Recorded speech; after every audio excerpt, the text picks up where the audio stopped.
प्यारे बच्चों, संस्कृत परिचायिका के दूसरे अध्याय को आज हम शुरू करते हैं।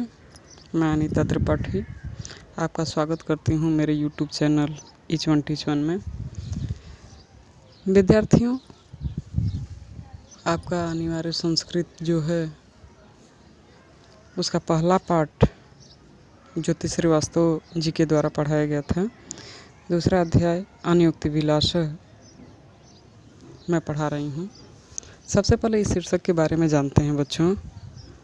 जैसा कि आपके पाठ का नाम है अनियुक्ति विलास, यानी अन्य धन उक्ति बराबर अनियुक्ति, अन्य युक्तियों का सौंदर्य। अनियुक्ति विलास का मतलब हुआ अन्य युक्तियों का सौंदर्य। अन्य धन उक्ति यानी अनियुक्ति अर्थात किसी कथन का दूसरा अर्थ ग्रहण करना। इसके माध्यम से इस संपूर्ण पाठ में हम ये जानेंगे कि जीवन में आने वाले सुख दुख में एक समान रहकर जीवन को उपयोगी एवं शिक्षाप्रद संदेश देने का इन श्लोकों के माध्यम से प्रयास किया गया है। वह जड़ चेतन के द्वारा भी ज्ञान देना चाह रहा है। प्रिय बच्चों, पहले श्लोक को हम शुरू करते हैं। पहला श्लोक है आपका नितराम नीचो अस्मीति त्वं खेदम कूप कदामिमाकृथा अत्यंत सरस हृदयों यतः परेशान गुणग्रहितासि। प्यारे बच्चों, सबसे पहले आप इसका संदर्भ जान लीजिए और संपूर्ण श्लोकों में यही आपका संदर्भ होगा। यह श्लोक हमारी पाठ्य पुस्तक संस्कृत खंड में संकलित अनियुक्ति विलास नामक पाठ से लिया गया है। इसमें अनियुक्ति के माध्यम से व्यवहारिक जीवन की शिक्षा प्रदान की गई है। अब इसका हम अनुवाद देखते हैं।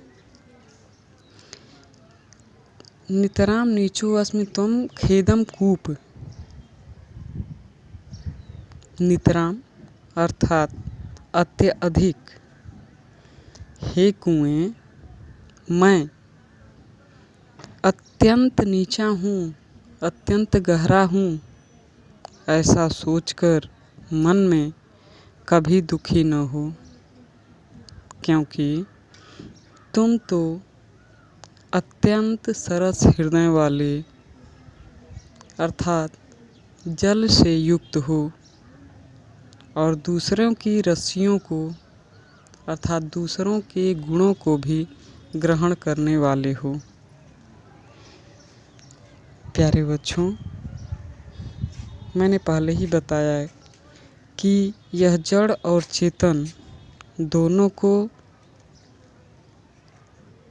बताने वाला है, समझाने वाला है।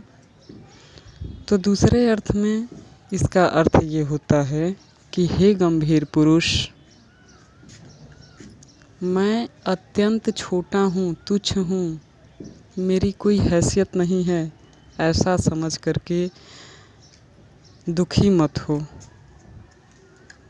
क्योंकि तुम अत्यंत ही प्रेम भरे हृदय वाले हो, मधुर हृदय वाले हो और दूसरे के गुणों को ग्रहण करने वाले हो। बच्चों, अब हम दूसरा देखते हैं। दूसरा है नेर क्षीर विवेके हंसालस्यम त्वमेव तनुषे चेत विश्व अस्मिन् धुन्नायः कुलव्रतम पालिष्यन्ति कः। अर्थात हे हंस। प्यारे बच्चों, संदर्भ सबका यही रहेगा। केवल श्लोक के अर्थ के माध्यम से कुछ प्रसंग बदल सकते हैं, कुछ प्रसंग बदलेंगे। इसका अर्थ है हे हंस, यदि दूध और पानी को अलग करने में तुम ही आलस्य करोगे तो इस संसार में दूसरा कौन है जो अपने कुल की मर्यादा का पालन करेगा। नीर क्षीर विवेके यानी दूध और पानी को अलग करने में निपुण, तनुषे यानी करते हो, विश्व अस्मिन धुन्नायः अब इस विश्व में दूसरा, कुलव्रतम कुल की मर्यादा, कह मतलब कौन। अर्थात अब इसे हम प्राणी के अर्थ में देखें, जीव के अर्थ में देखें तो जीव के अर्थ में भाव होगा कि हे गुणग्राही व्यक्ति पुरुष, यदि तुम गुण दोषों को समझने में आलस्य करोगे तो दूसरा कौन है जो अपने कुल की मर्यादा का पालन करेगा। अर्थात जिसका जो काम है यदि वह नहीं करेगा तो भला दूसरा कौन करेगा। प्यारे बच्चों, हम तीसरे श्लोक पे आते हैं। तीसरा है कोकिल यापय दिवसान तादव वीरशान करेल बिटपेशु यावन्न मिल्ल दली मालह कोअपि रसालह समुल्लसति। अर्थात हे कोयल, कोकिलह हे कोयल, जब तक भौरों से मुक्त कोई आम्र वृक्ष न खिले तब तक अपने नीरस दिनों को करील के वृक्षों पर ही बिता लो। अर्थात इसका भाव ये हुआ कि हे ज्ञानी पुरुष, जब तक कोई गुण ग्रहण करने वाला व्यक्ति नहीं मिल जाता तब तक अपनी विपत्ति के दिनों को किसी प्रकार काट लो। कहने का अर्थ ये हुआ कि कभी न कभी अच्छे दिन अवश्य आएंगे। विद्यार्थियों, हम आगे बढ़ते हैं चौथे की तरफ। रे चातक सावधान मनसा मित्र क्षणम श्रूयताम अम्भोदा बहो बसंती गगने सर्वपि नैतादृशा केचिद वृष्टार्भिराद्रियन्ति वसुधाम गर्जयन्ति केचिद वृथा यम यम पश्यन्ति तस्य तस्य पुरतो मा ब्रूहि दीनम वचः। अर्थात रे चातक सावधान मनसा यानी सावधान मनसा मतलब मन से सावधान होकर। हे मित्र चातक, सावधान मन से अर्थात बिल्कुल सावधानी पूर्वक मेरी बातों को सुनो।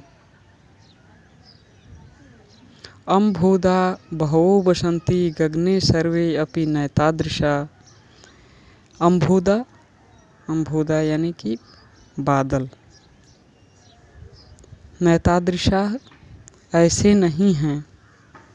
अर्थात आकाश में बहुत बादल रहते हैं किंतु सभी ऐसे नहीं होते। ऐसे का तात्पर्य यहाँ पे उदारता से है, यानी कि आकाश में बहुत सारे बादल हैं लेकिन सभी बादल उदार नहीं होते। केचिद वृष्टार्भिर्दयन्ति वसुधा गर्जन्ति केचिद वृथा। अर्थात कहने का मतलब ये हुआ कि वृष्टिभिरार्द्रयन्ति यानी वर्षा से भिगोते हैं। कुछ बादल वर्षा करके धरती को भिगोते हैं, लेकिन कुछ बादल ऐसे होते हैं जो व्यर्थ ही गरजते हैं, अर्थात कुछ भी देते नहीं, उनके अंदर उदारता नहीं है। अतः तुम यम यम पश्यसि तस्य तस्य पुरतो मा ब्रूहिम दीनः वचः। आगे इस श्लोक में कहा गया है कि यम यम यानी जिस जिसको देखते हो, पश्यसि मतलब देखते हो, तस्य तस्य यानी उसको, पुरतो मा ब्रूहि दीनम वचः उसके सामने दीनहीन वचन मत बोलो। कहने का तात्पर्य है कि हे विद्वान पुरुष, क्षण भर सावधान होकर मेरी बातें सुन लो। संसार में अनेक धनवान होते हैं, लेकिन सभी के अंदर उदारता नहीं होती। इसलिए तुम प्रत्येक के आगे हाथ मत फैलाओ। बच्चों, अब हम अपने 5वें श्लोक की तरफ बढ़ते हैं। 5वां श्लोक आपका है, न वै ताड़नाथ तापनाद बहिन मध्ये न वै विक्रयात् क्लिश्यमानो अहमस्मि सुवर्णस्य मेव मुख्य दुखम तदेकम यतो माम जना गुंजया तोलयन्ति। अर्थात मैं न तो पीटे जाने से, न आग में तपाने से और न बेचने से दुखी हूँ। ताड़नाथ, न वह ताड़नाथ, ताड़नाथ मतलब पीटने से, तापनाद जलाने से, बहिर्मध्य मतलब आग में। सोना कहता है, स्वर्ण कहता है कि मैं न पीटे जाने से, न आग में तपाने से और न बेचे जाने से दुखी हूँ। न वह विक्रयात, विक्रयात मतलब बेचे जाने से, क्लेशमानो अहमस्मि यानी मुझे तो बस यही क्लेश है, यही दुख है। सुवर्णस्यमेव मुख्य दुखम तदेकम यतो मा जना गुंजया तोलयन्ति। मुझे तो बस केवल इस बात का दुख है कि लोग मुझे रत्ती भर से क्यों तौलते हैं। प्यारे बच्चों, सभी लोग जानते हैं कि सोना कितनी रत्ती का है, ऐसा कह के बोला जाता है। 1 रत्ती का है, 2 रत्ती का है, यानी कि उसका माप जो है, तौल जो है वो बहुत कम है। सोना इसी बात को लेकर के दुखी है कि उसे इतना कम क्यों आंका जाता है, यानी घुघुची के बराबर, रत्ती के बराबर उसे क्यों तौलते हैं। भाव यह है बच्चों कि विद्वान स्वाभिमानी पुरुष विपत्तियों से नहीं डरता। उसे दुख तब होता है जब उसकी तुलना किसी नीच व्यक्ति के साथ की जाती है, जिसका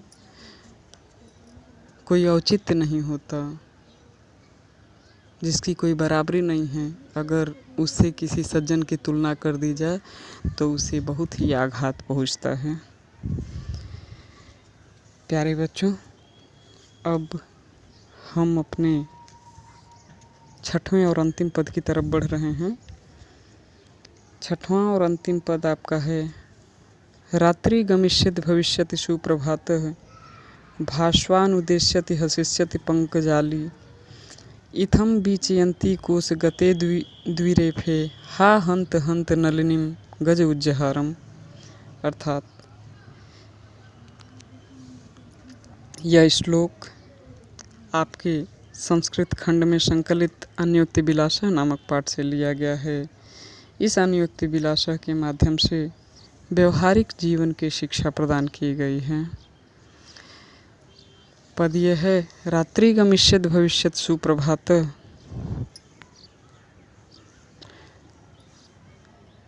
भास्वानुदेश्यति हसिष्यति पंकजाली इत्थं बीचयन्ति कोशगते द्विरेफे हा हंत हंत नलिनीम गज उज्जहारम। फूल में एक भौरा शाम के समय जाकर के बैठता है। भौरे को भ्रम हो जाता है कि सुबह है या शाम की लालिमा को देख कर के वो फूल पे जा बैठता है और उसी समय रात्रि का समय आ जाता है, यानी सूरज ढल जाता है और वो कमलिनी बंद हो जाती है। अब वो भौरा उसी फूल में बंद है और सोच रहा है, फूल में बंद भौरा सोच रहा है कि रात समाप्त होगी, सवेरा होगा और फिर जब सवेरा होगा सूरज उगेगा और मैं इस कमल में बंद हूँ, वो कमल पुनः खिल जाएगा और फिर मैं निकल करके अपनी दुनिया में विचरण करूँगा, घूमूँगा। लेकिन इत्थं विचयन्ति कोश गते दुरेफे हा हंत हंतम नलिनी गज उज्जहारम। यानी कि सबसे बड़ी दुख की बात ये हो गई कि जिस कमलनी में, जिस पुष्प में वो भौरा बंद था, उस भौरे को ही हाथी ने उखाड़ दिया। कहने का तात्पर्य है कि मनुष्य सुख की आशा में अपने दिन को व्यतीत करता है कि दुख के दिन अब बीत जाएंगे और पुनः सुख आ जाएगा। लेकिन दुख के दिन बीतते नहीं कि मृत्यु पास आ जाती है। कहने का तात्पर्य है कि मनुष्य सोचता कुछ और है, ईश्वर कुछ और कर देता है, जैसे उस भौरे के साथ होता है। प्यारे बच्चों, मैंने आपको अनियुक्ति विलासः नामक दूसरा पाठ पढ़ाया। अब